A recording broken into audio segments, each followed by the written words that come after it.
Hi everyone, this is Dan Gosling, also known as the Chop Saver Guy. I am here in a recording studio with the one and only Brian. You know what, I want to stop because tell me how you pronounce your last name. Everybody asks me all the time. I've actually gotten in arguments with people about it. So, I mean, if we're going to put this on there, let's just put it on there with me saying it. It's Balmages. Bal like pal, I'm your pal. And mages like I write music on pages, right? Balmages, pal, pages. So there you go. So you're actually putting the accent on the Balmages, right? Okay. Some people say Balmages, Balmages, but it's in there.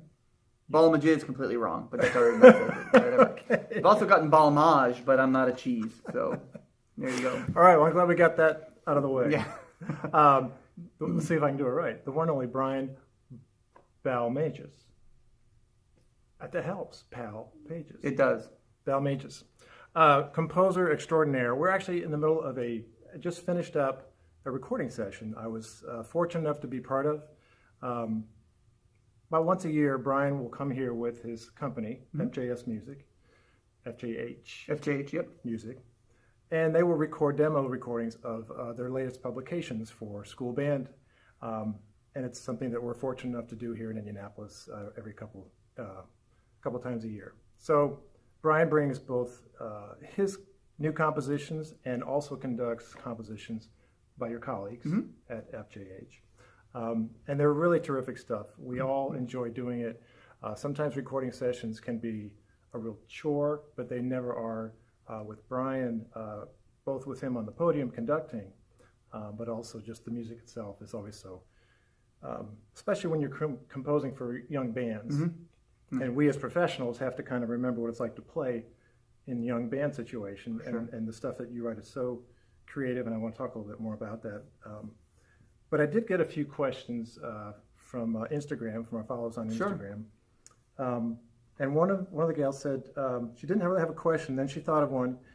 How young did he start composing? She says, he inspired me to start writing my own music, and I wonder how young he was when he first started. I don't have full-time piece done yet, but I do have ideas in my head, and I plan to write out sometime soon. That's great. So kind of your backstory. Sure. There's a two-part answer to that question. So the first part is, well, how young was I when I started writing? I play the piano by ear. And so what that means is when I hear something, provided I can remember it, so I don't have total recall. But if I hear a piece of music and I can remember it, then I can play it back on the piano without having to rehearse it or practice it or anything like that. And I started doing that as early as elementary school, where I would just hear something, I would play it back on the piano, and that started to lead into I was just hearing little melodies or this or that, or a little fantasy on something, and I would play that on the piano. And so what I would do, though, because that wasn't really writing music. I mean, it was kind of, but it was mostly playing music that was original. Right. Yeah, what you heard. And so then I started to kind of compose original material, but I never wrote it down. My method of recording when I was young was I would grab a tape recorder. Most of you don't even know what that is anymore, but I would grab a recorder and I would record myself playing the tune once I had finished it. And then if I ever forgot it, I could go back and play that back to myself. Right. I would remember it, and then I would be able to play it. The problem was I realized fairly quickly no one's ever going to be able to play my music without me in the room. And so that led to when I started writing music down. Believe it or not, I didn't start writing music down until college. And even in that case, I was writing music for the groups that I was playing in. So if I was in the wind ensemble, I wrote for the wind ensemble. If I played in the symphony orchestra, I wrote for them. I was in the faculty brass quintet, I wrote for them. And so it was always writing for groups that I was playing in. And that's kind of how I got my start. I kind of consider myself a late bloomer. I never studied composition formally. I've never taken composition lessons formally. No, really? I learned by doing, and I probably got my biggest education from being in the ensembles and hearing everything around me and what they're able to do, and then just trial and error. Sometimes you write something and it fails, and you learn more. So, when you were a kid, were you taking piano lessons? Most of my was trumpet, and I'm a trumpet player. Right. But so no, I took piano for 6 months to a year. I was already playing, right? But I took piano to try. Yours was the traditional school band Yeah, my main training was school band, and then when I got into high school, I started playing in orchestras. But it wasn't until I made it into the All Eastern Orchestra, which was a good orchestra. Nothing against my high school, but we just, you can only play the same things over and over again so many times. And we did the Rachmaninoff symphonic dances, and I got to play principal trumpet on that, and that was life changing for me.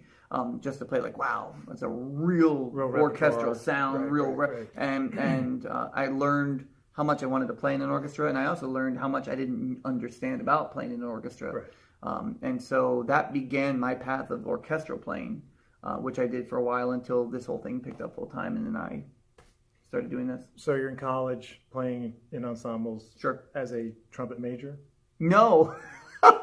So I don't have a comp degree. I don't have a conducting degree. Okay, that's a lesson right there. Yeah, that's really amazing. But here it is. I mean, the big thing is I was a music industry major. I got into college and I was already writing music. I wanted to learn how to record what I was writing. Okay. I wanted to learn how to make a demo of it. Right. I was also really into things like James Madison University for my undergrad, and then so I wanted to learn how to do, how to record the things that I was doing. I wanted to learn how to write, use a board, how to do sequencing. But I was really interested in trumpet playing, so I just figured, well, I'm a music industry major, but I'm just going to practice more than all the performance majors, right?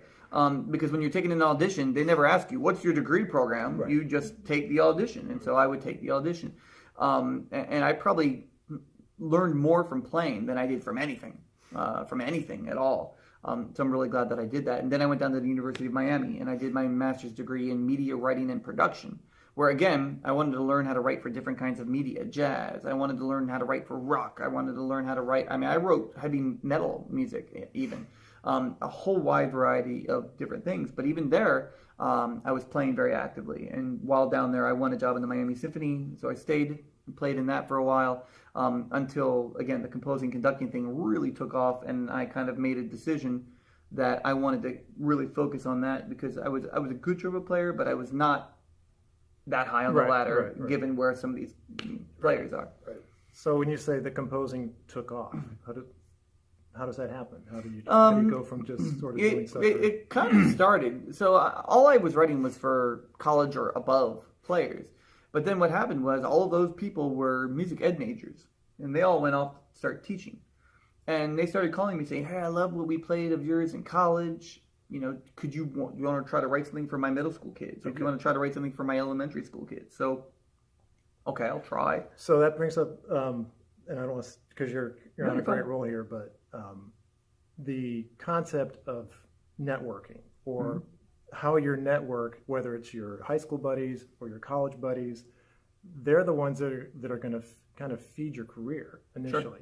Sure, you want your professors and the higher ups to help you out when they can, but it's really your colleagues that are going to give you those rungs on the ladder, so to speak. When you're in that environment, that college environment, I would like to think that if you're in the right place, you learn as much, if not more, from the people around you, your peers, as you do from the professors that you're learning and taking lessons from. That's kind of a huge thing that molded me. I got into college, and number one, I was no longer the big fish. Right. And I learned very quickly, wow, this person can do things that I can't do at all. And I started to say, how do you do that? Yeah. And this person could do things that I had never thought about, or this person could write harmonies that I had never heard before. And so during that process, learning from all the people around you, both in ensembles and just in life, it was great. So your music education friends from college go out into the profession, want some new pieces for their kids. Right. And that's kind of how it started. Absolutely. And so not every piece I wrote was good. Oh no, not at all. So are these did you do them as favors, or were these were commissions right out of the gate? One of my big first. So just so people understand, when when a composer is commissioned to write a piece, what does that actually mean? That means a group will contact me and say, we like your music, we want you to write a piece for us. One of the first groups to ever commission me was my father's community band. Right. And they had heard a piece of mine that I had done for a film score class. And they really liked it, and so they commissioned me. I think I really raked it in and made $200 out of it. If you're a college kid, that's a lot of money. Whoa, yeah. And so they offered me $200, and I wrote a piece for them. And I think this was the one that I worked with them called Journey by Night. It was this really, really bandy kind of piece, and it was fun. And then years later, they commissioned me to write another one. And I wrote a piece for them called Summer Dances. And that was the one that took off. That's the one that everybody played. Put you on the and map. Everybody knew it. So what year is this? That would have been 99. And then we released it in 2000. As a matter of fact, when we put it out, it was an afterthought. We had already picked the music that we were going to record. And then at the very end, I said, well, I've got this other piece. I don't know if we're going to have the time to record it. I don't know if we ever even want to publish it, but let's just throw it on if we have time. We did have time. And so we put it on the recording session, and that became one of the biggest pieces that I've done. Everybody plays it. In fact, so many people have played it that when everybody was playing it, I wasn't very active as a guest conductor. And once I became active as a guest conductor, I would never program it because I had heard it so many times that I never programmed it. And so it wasn't until about 2009 that I actually conducted that piece in a concert for the first time with the Houston Symphonic Band. They invited me to come down and guest conduct, and they said, you're probably sick of conducting it, but we've already prepared this piece. We would like you to conduct it. And I thought about it, and I said, actually, this is going to be my debut performance of the piece. And it's been out for 9 years. It's been out for 9 or 10 years, so yeah, go figure. Tell me a little bit about your process. Do things just come at you out of the blue? Do you like go into a place where now it's, I'm going to compose now? And or is it a little bit? No, there's a couple of different things. So I used to try to write every piece the exact same way. It's like, well, I must play it this way, and I must write this way. And then I realized, much like a performer, when you wake up and you're getting ready for the day, or when you're getting ready for to play, you don't feel the same every day, and you change your warm up. Some days you've got to warm up a lot longer and spend time on loosening up something. Other days you pick up the horn and you play 2 notes and you're like, I'm ready to go. You're good to go. And it's no different for me for composing. There's some days that I just think, wow, I'm so now on that I can just start orchestrating as I go. Right, boom, right into finale, or what's about, it doesn't matter which one you use. I use finale. But right in. There are other times that I just enjoy sitting down at the piano and doing what I was talking about, playing, where I'll just play for 30 minutes and see what comes out. And then there's other times where I get away from all of that, and I'll just sit down at a table with a pencil and paper, and I'll just write. There's something so intimate and so organic about having a pencil and paper and being able to touch the music that you're working on. So without computer off? No computer, no piano, no nothing. Just me and paper. I love it. So people come to you with a commission. Do they tell you what kind of piece they have in mind, or sometimes it's a opening of a new hall. Right. A student tragically passed away. Right. We want to celebrate. We just had this moment in our county's history. We just want a fanfare. And other times they'll say, we just want you to write something.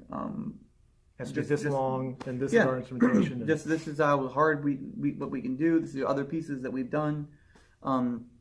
We don't care what you do. We just want you to go with whatever you feel inside.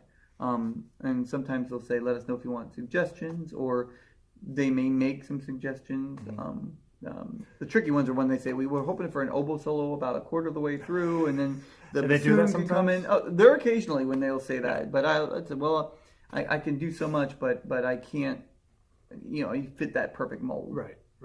Well, one of the questions I had from our Instagram friends was, what would you recommend for grade 2 through 4 with interesting euphonium parts? Wow.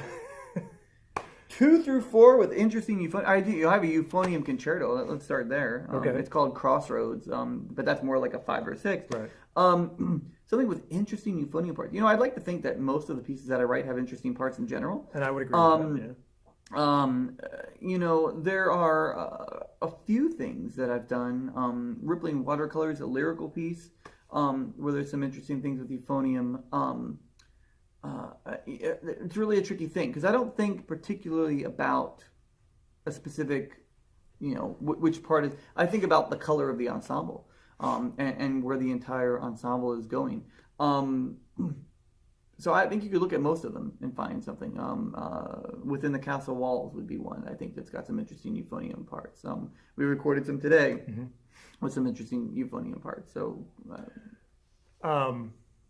when someone asks for a piece, commissions you, what's your time frame? Do you say I need X amount of time to do it, or does it depend on their deadlines, or does it? I'm roughly on a 2 or 3 year wait period right now, roughly. Now there are okay, so I recorded with your wife as well, who is Noelle, who plays violin, and so that's the orchestral side of things.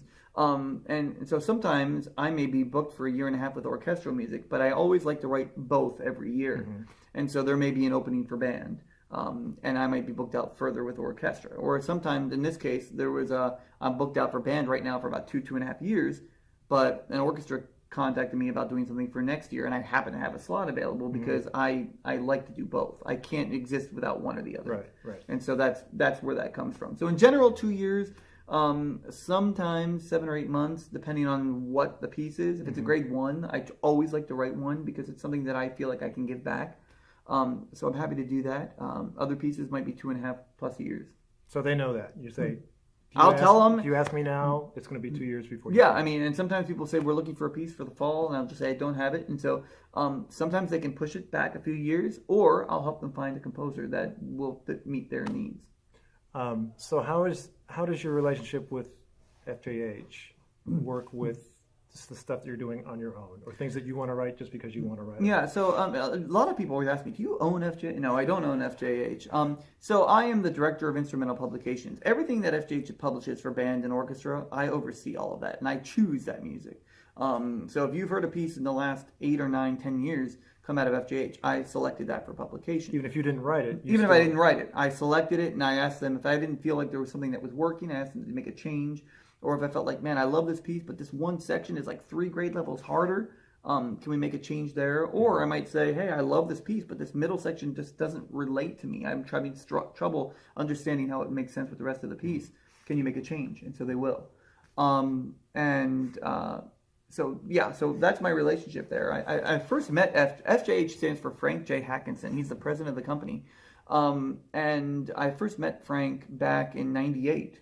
A lot of you probably know the name Robert W. Smith. Robert was at JMU when I was an undergrad there, and I met Robert. I took his arranging class because all the majors took his class. And Robert recommended that I meet with Frank after I graduated.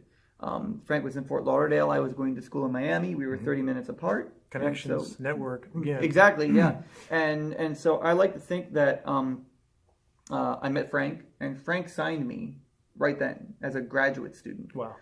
2 years before I published a tune.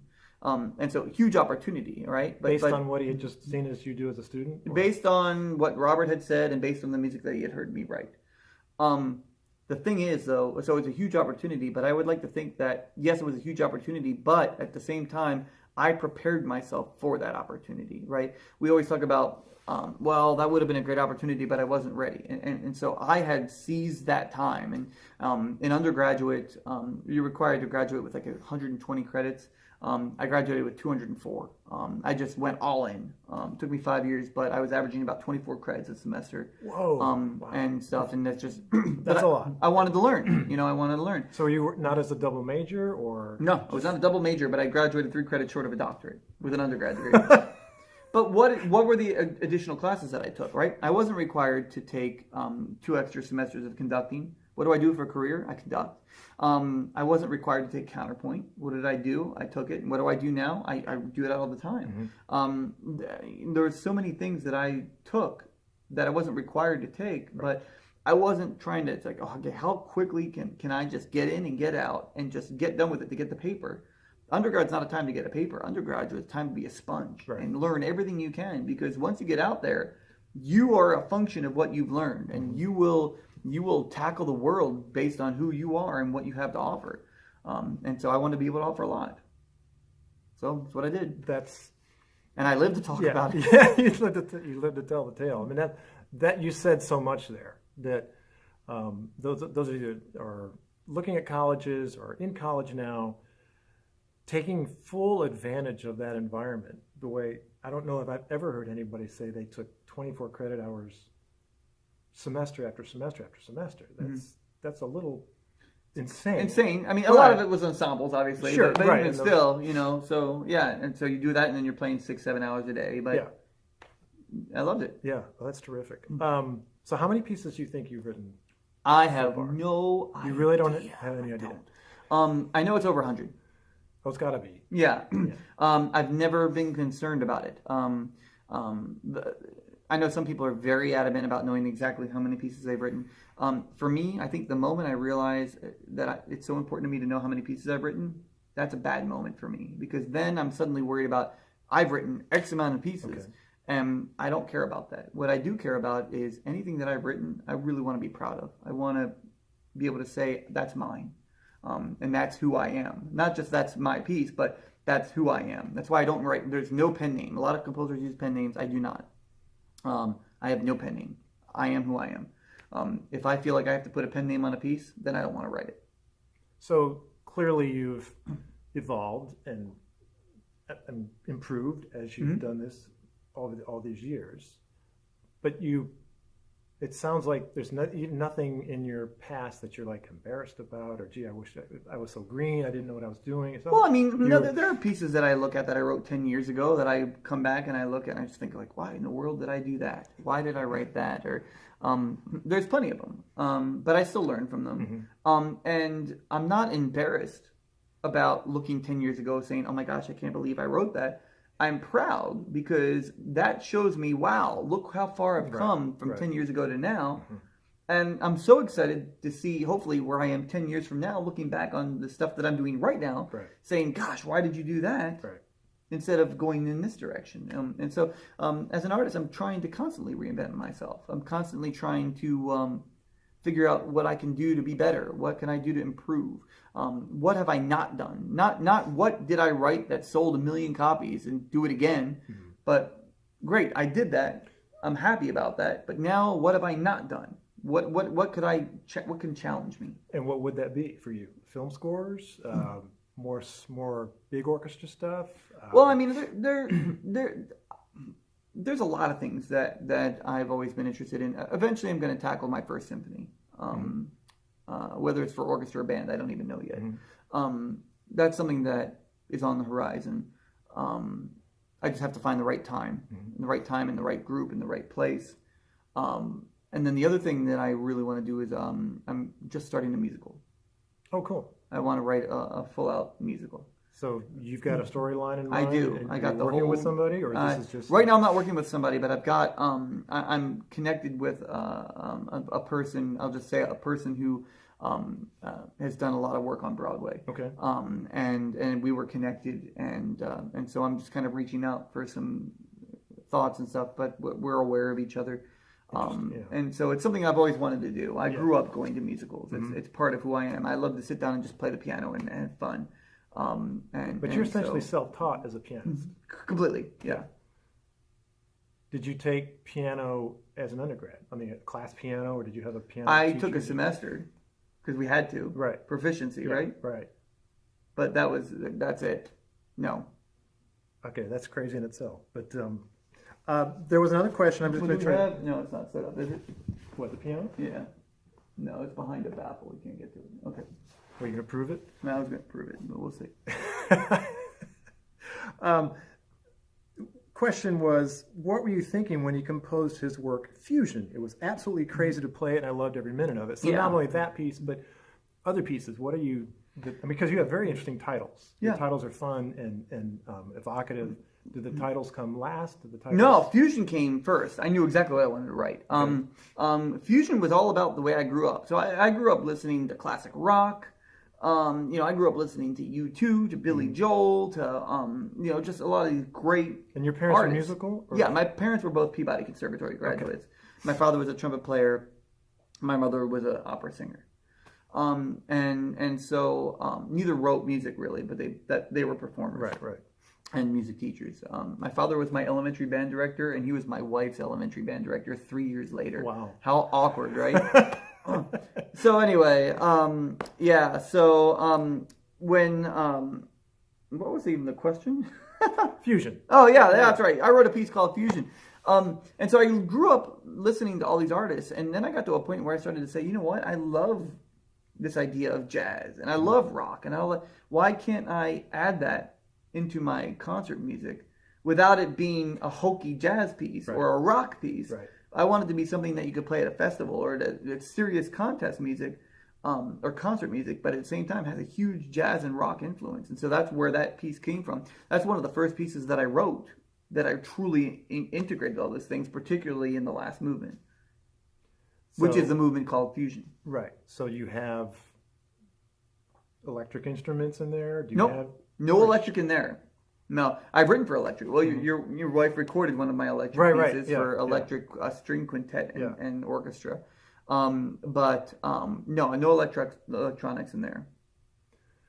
A couple other questions, and it would be more about where do you see yourself maybe 10 years from now? I would like to think that number one, I am writing something that I've never written before. And clearly, music education is really important to you. It is very important to me, but so is level of performance. And so, I certainly love writing educational music, but at the same time, I love going out there and conducting, some of the best all-state bands that are out there. Mm-hmm. This summer, I was in Australia conducting an orchestra down there and just having a great time.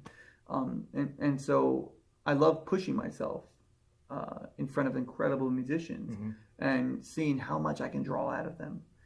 And how much I can learn from myself in the process, learn about myself, I should say.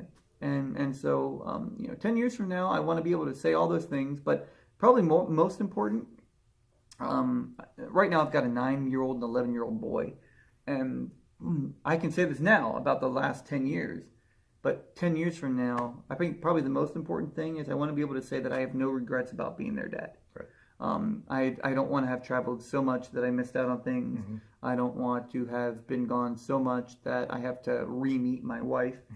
And because this does involve some travel. It does. Yeah. And so far I've been able to manage a very good balance of those things. And that's, I think, that connection to my family is one of the things that makes me so creative. And so I want to be able to look back on that in 10 years and say, I have no regrets. Right. I was there. Yeah. Because I understand that. It's hard. Yeah, it's very hard. A musician's life can be full of travel. It can be an incredible way to make a living, but the time demands are crazy sometimes. Right. And if you add into that the fact you have to be on the road, you've got to conduct here, you've got this organization that's hired you to come out and present. Right.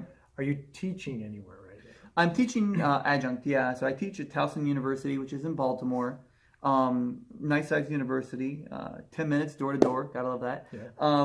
And so I do teach there as their assistant director of bands and orchestra. So I work with the band and the orchestra there.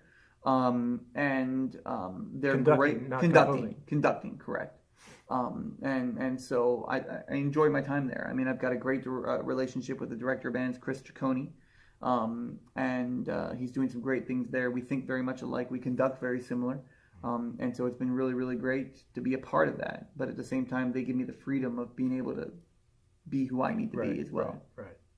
Well, this has been fantastic. I mean, absolutely. I appreciate it for hours. But I know we should probably wrap this up. But I just maybe for aspiring young conductors or composers. Sure. What are you telling them? What are you telling them? I mean, your road, you came from a musical family, which certainly helps, as did I. And I know people that have a passion for music, but they didn't have the same environment that maybe you and I did growing up. So there's that. And then, clearly, if you missed the first part of this interview, go back and listen to what Brian said about how he handled his undergraduate. But just in general, what are you telling aspiring conductors about the job scene, how to find their own voice? Sure. What do you tell people? Well, conductors or composers or both? Let's go both, if you want. Yeah.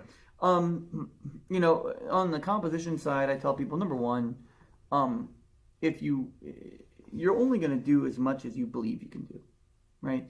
And so if you want to write. when I was in high school, my guidance counselor told me you may want to consider doing something different because most people don't make it in the world of music. Then you should do something else where you can make a living. 7 or 8 years later, I came back to my high school and I spoke for the National Honor Society induction. They had me back because of my success in the music industry. Right. Thank goodness I didn't listen to her. Right. Right? Exactly. Follow your heart. That's a big part of it. In addition, write. If you want to be a composer, write music. Write it. You're going to write some bad music. I wrote some bad music. Okay? I learned more from writing bad music than I did from writing good music. And I would also point out the way Brian wrote it was, you recorded, you sat down and played tunes as they came to you. You wrote in many different ways. I wrote in many different ways, but everything I wrote, I heard. Right. So I would get friends together, and if you want to compose music and your best friend plays horn and your other best friend plays flute, write a piece for horn and flute. Get them to play it. Mm-hmm. You'll find things that are great about it and things that are terrible about it. I was in a trumpet ensemble. I wrote a piece for trumpet ensemble. There were things that I thought were great. There were things that I thought were terrible. The terrible things were when I realized that I had written the whole thing at the piano using the sustain pedal. Right. Trumpet ensemble doesn't have a sustain pedal. It sounded like garbage when I got to that part. And then I had to learn about leaving a trail of sound, a sustain, as the other trumpets go on. Yeah. But I learned a lot from that. Right? So, write. Listen to a lot of music. Get scores. If it's classical scores, you can go on to IMSLP, and download PDFs. You can purchase scores for $6-7 online for band pieces that you're playing or for orchestra pieces that you're playing. Take the score, listen to the music while you have the score in front of you.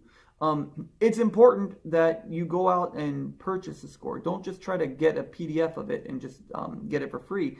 And the only reason I mention that is because that's how I support my family, right? And so if you're out there trying to get a score for free, if everybody did that, I would then have to find a new job. And so that's the only reason I mention that. Whenever I go, I buy everything. I don't even go to the library and rent, check out books. I buy them because I want to support the artist as much as I can. And so that's something that I do. And then as a conductor, again, as many opportunities as you can, get in front of an ensemble. Even if it's 3 players, 4 players, practice conducting in front of a mirror. Get yourself video recorded as much as you can. Even record yourself conducting to nothing. Or record yourself conducting to your favorite movie soundtrack or whatever it may be. You'll learn a lot by doing that. And that's kind of how I got going. Do you have a website? Yes, Brian Balmages, Balmages.com. Yeah, and I'm on Instagram, I'm on Facebook. Well, Facebook I'm max, but I have a Facebook artist page, but I'm also on Twitter. I'm Brian Balmages, I'm the only Brian Balmages in the world. Search for me and you'll find me. There's only one of me. Yeah. Well, Brian Balmages, this has been an absolute pleasure. Hey, thank you so much. Absolutely, Dan. Thank you. He still sounds great, by the way. Oh, well, it's easy when the music is written so well. So with that, we'll say thank you. Thanks for watching, and look for more great stuff from Brian and from Chop Saver. Bye.